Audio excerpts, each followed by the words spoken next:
Good day, and welcome to another episode of Fat Guy with a Ponytail. And here I am talking more about the bariatric surgery journey and all that stuff that goes with it. Today, we're going to talk a little bit about some of the challenges that we've had of late. But first, we'll do a little quick status check. We're currently still downward trending. We're at 289, which is great.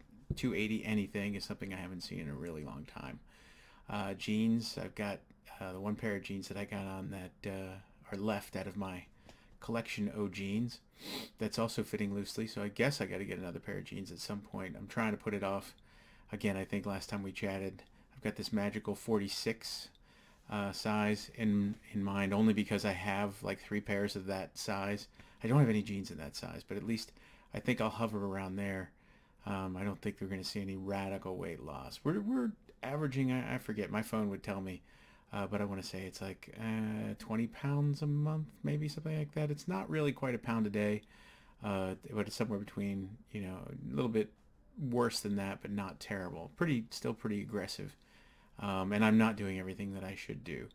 And folks are noticing, more folks at work, and that's nice. And folks who hadn't seen me in a while, it's still not where I want to be, anywhere close to it. It's a long journey, so I'm settling in. But positive feedback is good. You can definitely go with that. Funny thing, one of the unexpected, I think we talked about NSV, or non-scale victories. I had to go look that acronym up because this is not my thing. Typically, I don't live and breathe acronyms and weight loss stuff. There's more acronyms than I care to think about. At any rate, a non-scale victory is a very real thing, which is last time we had, going into the store and getting a size that I wasn't expecting to fit at all, and that being kind of emotional. So, funny story, obviously I'm a musician and I do stuff with guitar and playing in bands and stuff like that. And one of the musical projects that I'm working with, a buddy of mine from way back in high school, we've been working on some original material and the like. But the important piece is we put sort of that project on hold a bit as I prepared for the surgery, had the surgery, and recovered from the surgery. So we kind of had a chance to pick things up last week. And weird thing that went with this, that I strapped on Old Blue, which is, well, I can give you a gander at this bad boy, my ES335. And I strapped her on and began to play. We stopped, and I said, give me a second. I need to adjust my strap, because it is a new strap that I've had, and I haven't used it, or at least it's a relatively new strap, and it's been a while since we played, obviously. So I was like, okay, adjusted it a little bit, and we played on, and that was fine. It still felt weird the whole time I was playing it, and I was like, oh, I don't know why. It must be the strap or something strange. And it was only the day after or so, when I had some time to think about it, I was like going, oh, wait a minute. And the funny thing is that the guitar itself, I've become, I guess, less round. Not, I'm certainly still round, but less round, such that the angle of the guitar as I play is much more perpendicular to the ground, like my body, so parallel to my body, which is how a guitar is supposed to be. But I'd gotten used to playing it at an oblique angle because I'm round and the guitar kind of sits, where your belly is. Not a great thing when you see B.B. King and other folks play like that. You'll see it. But having it change was sort of a, wow, weird things that you wouldn't think about on this journey. I'm looking forward to having that continue, because that'd be great. Anyhow, that was the big holy shit moment, as it were. Some of the other not so great holy shit moments is, so I've become more accustomed to, okay, the novelty's worn off and we're getting back to the daily grind, and I'm working, doing my job at doing computer stuff and developing software, as well as playing my music, and otherwise being a busy fella as I am. As such, the ability to stay disciplined with those routines has slipped a bit, to the point where we've had a couple more unexpected tragic moments. I can't stress enough, man, if you're getting this surgery, if you're even contemplating this, you have got to listen to what they have to say about dehydration and keeping your water levels in. I know I've said it before. I know I said it to myself before, and every time it happens, I feel terrible. Um, and it becomes an exercise and it's sad because the weight loss surgery itself seems to, oh, everybody says, wow, you lose all that weight and it shaves 10 years off of your age, meaning you look 50 or you're chronologically 50 but you look 40, or you're chronologically 50 and you look 50 versus looking 80 because you've put on weight and you just look tired and worn out as your physiology would make you behave. And that's great. At the same time, the regimen of pills and things, if I were a great person at doing this, I'd have a bunch of pills lined up and I'd be showing them because I'd be going, all right, so there's the multivitamin, there's the calcium citrate that we need for the calcium levels.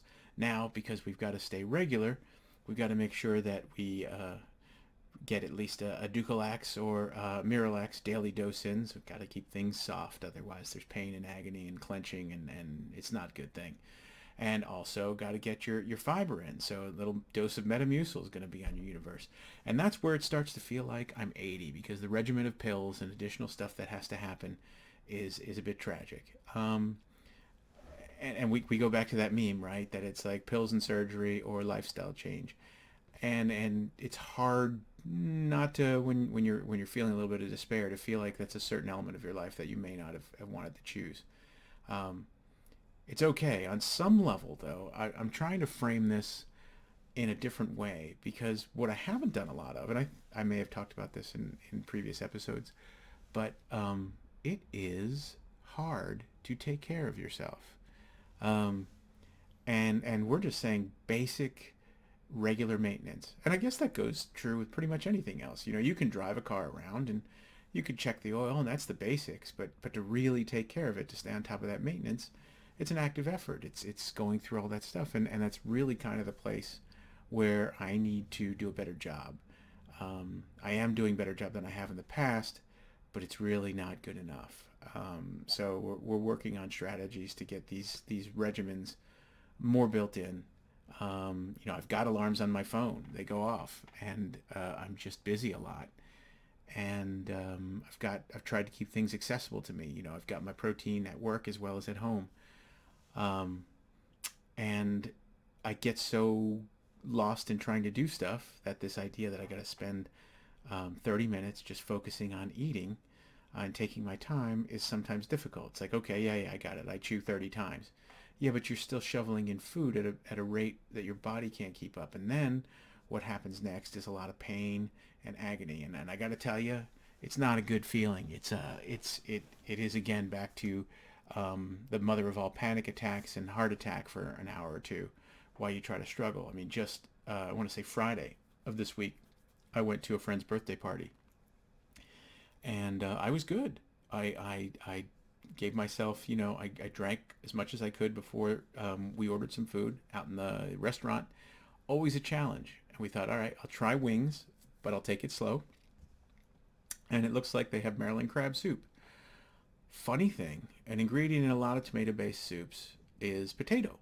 And they put cubes potato and the like. But one of the things that the Green Turtle does with their crab soup is it looks like there's sort of a powdered, sort of shaved, there's residue of potato in the broth itself.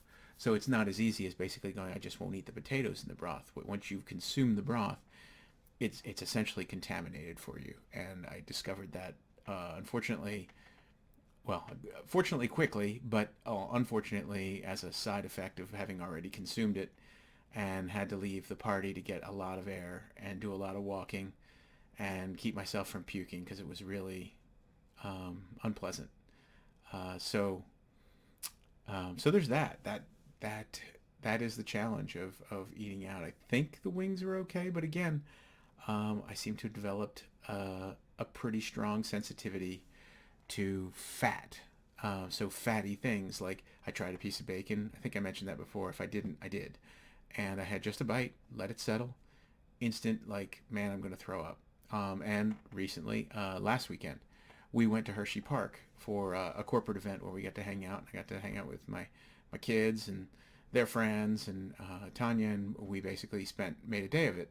And part of the cost of admission was a catered lunch slash dinner, and that was basically your old style cookout. Well, first of all, I'll say that hamburgers aren't supposed to be gray. Um, Not ever. I mean, we're not talking like gray, like browned meat gray. We're talking about gray as in sort of grayish brown, like breakfast sausage gray. It's the wrong color for a patty, and it's wet, so it looks like they boiled the hamburger patties. Um, Whatever happened, I think the quality of the meat also wasn't anywhere near 80-20 lean. It was probably closer to 50-50 or something. Good bit of fat content, and I say that only because I had one or two bites, um, and it was instant, not a good feeling. Um, Again, when you start to assess, because you're outside and you're in the pavilion, where I'm going, I could probably make it to that tree over there and duck down behind the bush, and no one would see me puking my guts out, and then I'll be coming back and it'd be okay. That's not a good place to be. And I did. I prepared. We brought protein drinks. We brought protein water. I brought a place to put it. We put it in the lockers at the other side of the park. Um, and you'd think it was just a meat patty. I wasn't getting any bun. I wasn't trying to be too adventurous. Nonetheless, it wasn't a good thing. Um, and that's become more and more of a struggle as we've gone on. That there is a sensitivity to a lot of things, and then the trauma of having to use the restroom so violently after not using it for 2 days or 3 days. Um, it's not my preference. I'm told that you'll get more regular over time. Um, I'm looking forward to whenever that's going to be. Um, so we continue to be disciplined. I'm trying to look over foods and see causality, um, and rate of consumption, and keeping my fiber up where I can get it, getting fruit in where I can. Um, and I guess that seems to be going okay as long as I don't eat blueberries like I'm, popping M&Ms uh, to keep my sugar up or whatever the case may be.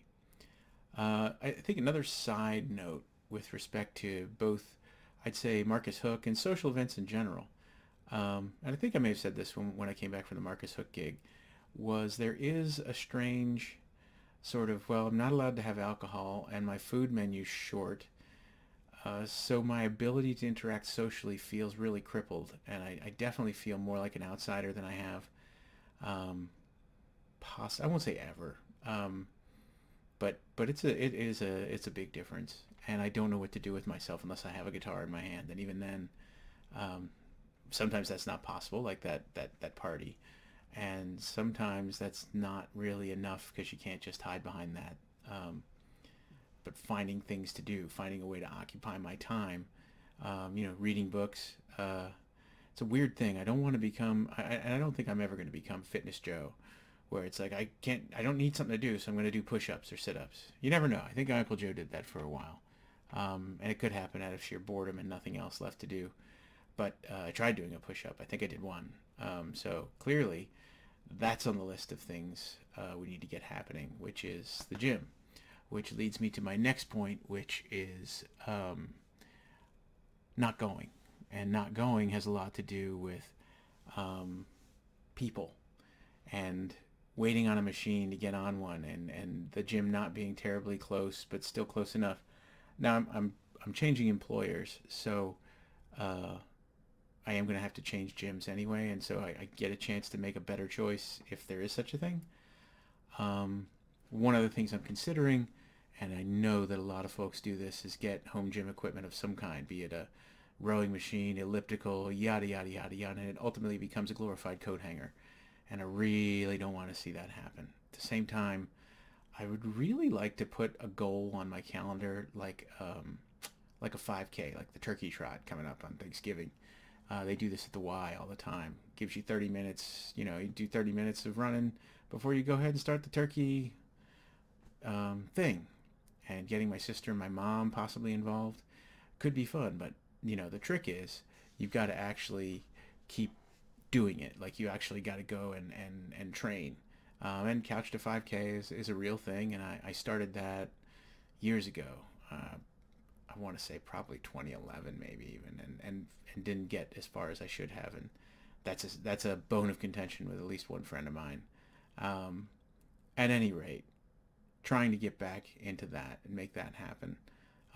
Little worried about the knees because Couch to 5K at 40 versus 50 is a little different. Maybe not a lot different though. Um, don't know. You don't know till you try. You got to do something, right? And getting out hiking more is really on my list of things to do. And I gotta stop making lists. I gotta start doing things. That's a real thing. So with respect to treadmills, I bring it up because the weight limit on treadmills I've noticed is typically 275. So at 289, we're getting within range, but we're not there yet. So I'd really like to get down to 275 so that that's a real possibility. Even though my next goal weight is 265. That is really my solid goal. And I think I may have mentioned this before. The 265 has to do with my time in Tampa. And when I had noticed that I needed to take action back then, that's back in 2000. So turning back the clock 19 years to a highest weight uh, would be kind of nice. And then cutting that down, I think I was able to in Tampa get down to 235 before I lost track of things and went off track of things, as is often the case. At any rate, that's the plan. So we're shooting for that. We'll try to make that happen a little bit more aggressively by doing some more physical stuff, and keeping things moving also helps keep things moving, if you know what I mean. So it's in my best interest to do that as well. And also, we have a gig coming up November 6th. That's a night gig. I think it's just 3 sets and we're done. Um, so being in shape for that would be good. I'd seem to do okay with Marcus Hook. And this will be an indoor gig, I think. Has to be probably, right? Outside would be odd at it's at the Adventure Aquarium in Camden, New Jersey, which I've never been to. Um, Camden makes me a little nervous, but I'm sure it's a good town, and we'll have a good time. So looking forward to that. We'll hopefully do a better job on keeping the intestinal things going on, and I guess until next time, uh, we'll see you, and y'all take care of yourselves.